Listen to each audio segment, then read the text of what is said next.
How would the coalition have done things differently when it comes to trade negotiations, given that we already have a free trade agreement and the UK doesn't with the US? Well, as a coalition and Mark Vaile, I think back in the day we were able to have a very good trading relationship with the US, and as has been consistently said on your program and on others this whole time, President Trump is very much about personal relationships. The fact that our Prime Minister did not get on a plane when after the election, prior to Inauguration Day, like so many other world leaders did, that personal relationship was unable to be established. And then when you get into the realities of being president of, largest economy in the world, with a lot of responsibility for defence across the world, particularly for the free world, your ability to have more freedom to meet with world leaders is restricted, obviously.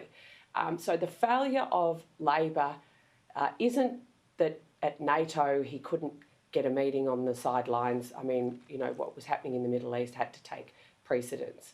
The failure of Labor was their casual approach to their relationship with President Trump from the very beginning, going back to November of the president's election. So that's where the problem started. They've been unable to rectify this. Keir Starmer, on the other hand, as you've seen, has a very strong, personal, warm relationship, even though they're on opposing sides of politics. One is a Republican and one is from the UK Labor Party. So that's been able to see the UK gain exemptions on tariffs. It's also been able to see our relationship effectively outsourced to the UK, with the UK being told about the US's action in the Middle East.